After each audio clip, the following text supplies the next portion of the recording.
What's up everybody? I'm Brian from I1 Tesla, right there. Even though this is a Tesla channel, we're still talking about Porsche today. Porsche just came out with their Taycan, their TARDIS, their Tarzan, their Time Machine, their Taycan. What's it called? The Porsche Taycan Turbo S. What the hell's there a turbo for? It's an electric car. Why is there a turbo on this thing? Why is it named Turbo? What was that? Oh, the price. The price jumped up so fast. If you want to charge more, you got to add a turbo to it. So yes, Porsche finally showed their car, not just as a rendering or not just as a concept car, but they showed their car today. Beautiful car. I actually like the styling, but that is up to you. I personally love those wheels. Those wheels were on the prototype and they actually made it to production, which is actually pretty rare. So I'm pleased that they actually did that. They had their unveiling in 3 different locations and it was all based around renewable energy, wind, solar, fire. Porsche is known for performance and on the track. They took some of their engineering from the 918 and the 917, kind of merged them together to make an electric car that is a very good electric car for their first attempt. You know, I'm not saying it's perfect, and I don't think they would say it's perfect either, but it's a very, very good car. They touted the Porsche as a car with soul. Everyone knows that a Porsche 911 has soul and how it drives because it's really fighting physics with the motor in the back and how it maneuvers that car around the track, how it's able to dominate motorsports. I think they're going to do the same type of performance on the track with this new Taycan. Sorry, should have named it something else and left the turbo off of it. Stupid. Maybe the fans, maybe the air conditioner has a turbo. Maybe that's where it is. I bet you we'll find out why. Eventually we'll find out why there's a turbo somewhere besides the back. Smart, lean, and green, and that's pretty cool. And it's a great concept to go after as far as your first EV. Porsche's been doing electric hybrids for a long time now, and especially in motorsports, they're working really well with that. So I believe this is going to be a great car. For the battery and the power, that's what a lot of people are looking for, is a 93 kilowatt hour battery pack. Now this isn't 18650s or 2176 cells, not the Model S or Model 3 batteries, but these are packs. These are the plate batteries. They're the lithium ion pouches. They're made by LG. The problem with those, you have a giant plate that would take up quite a few batteries in the Model S. Well, if you have one battery in the Model S, kind of get hot, it blows a fuse and that one little battery is dead. In this section of this giant pack is dead. If you have one of these plates go, that's like losing quite a few batteries. And that's not good. These batteries expand, they have heating issues. Hopefully, I'm positive Porsche has great cooling systems in these batteries. Why? Doesn't make sense to me. Tesla is proven that these batteries are very good. Why wouldn't you use them? Hopefully they prove me wrong, because I want this car to work. I want this car to be a good car. It has a range of 280 miles of range, or 450 kilometers. I have my notes just below this, that's why I'm looking down. I just got done watching the event. But 280 is what they say, is what the Europeans have rated it, so I'm assuming, I bet you're only going to get 250 if on a full charge. Whether you can actually fully charge this car or you fully use this battery pack of the 93 kilowatts, I'm not sure. 250 out of a 90 kilowatt battery with this low of coefficient of drag, because there's 0.22 coefficient of drag. That's a very slippery car, but you're only getting 250 miles out of it. It sounds to me like they're taking some of the top end battery and the bottom end battery, and you're only using 80% of it. Kind of like the e-tron, you're only using 20% of that battery. But even with that, they were still able to go around the Nürburgring 7 minutes and 42 seconds. That's pretty fast. The great thing about this car is you can charge it fast. So yes, you don't have this giant battery pack to go 400 miles, but you can charge it fast because, well, you're gonna have to. You're gonna be charging a lot more on road trips because you're only gonna probably get driving at speed and with air conditioning on in the summertime or in the wintertime, if you do take this out in the wintertime, you're probably going to get 200 miles of range. Now, that's fine in a Tesla because the superchargers are at most 150 miles apart from each other, but that means you're going to have slower charging speeds normally in a Tesla if you only had 200-mile range. Well, this can charge up to 270 kilowatts. For probably a short period of time, they say you can get, in 5 minutes, you can get 100 kilometers in 5 minutes, which is what, 60 60 miles. We'll have to see if that's good or see how well it actually charges to 50% or 60%. They were pushing out numbers of 80% in, I think, 23 minutes. That's not bad, but that's probably perfect conditions. Either way, things are getting faster. So the Taycan has a motor in the front and motor in the back, just like the Model S and the Model 3, but it has permanent motors in front and back, which is kind of, you can't turn those off. So the regenerative power is actually really, really big. You can regen power up to 260 kilowatts. That's pretty big. I think the Model 3 is just less than 100 kilowatts. And I'm not sure on the Model S, I think it's probably about the same. Regen power is gonna be huge. I'm not sure if you're gonna get whiplash from this. We'll have to see. Hopefully my buddy Kyle gets one, takes it to the track, and I will meet him there with my Raven Model X P100D so we can do some testing, compare the two. But the difference between Tesla and the Taycan,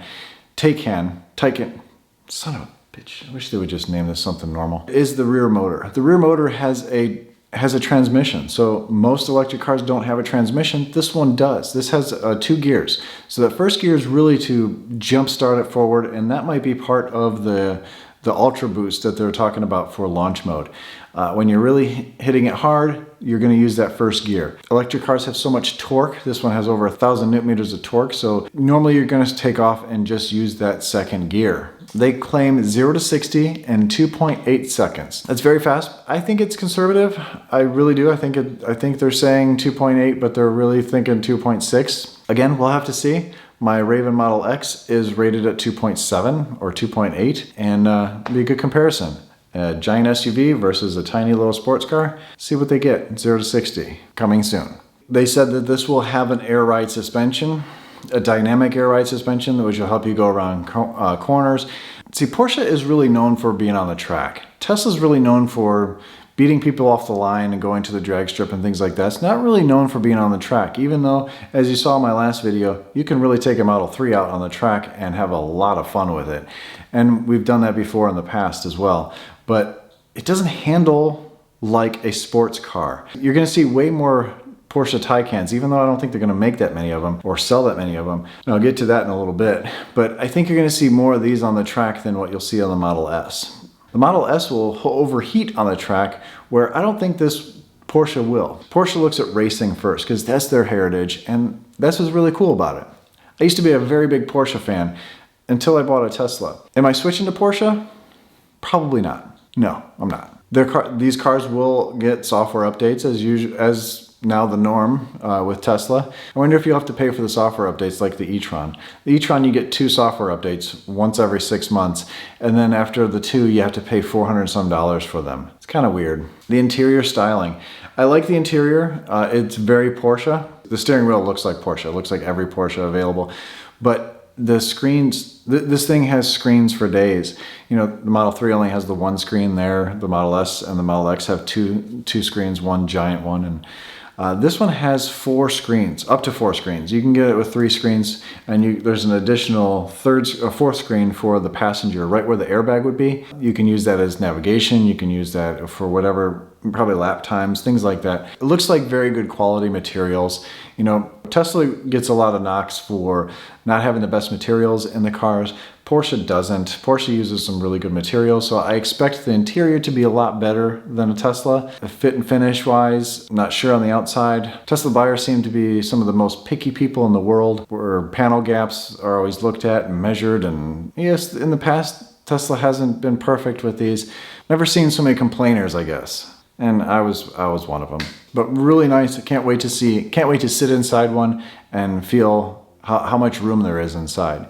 As far as room, the size of the car, it's about as big as a Model S, the lengthwise, and about as wide as a Model S. But the cargo is the same as the Model 3, 15 cubic feet of cargo, 30 in the Model S. Quite a bit smaller, but this isn't a car that you're going to be going grocery shopping in all the time. This is a fun car. One thing different in size is the brakes. The brakes are gigantic. They almost seem to be bigger than the wheels themselves, but they're gigantic rotors and gigantic calipers, bring you to a complete stop so fast it's ridiculous.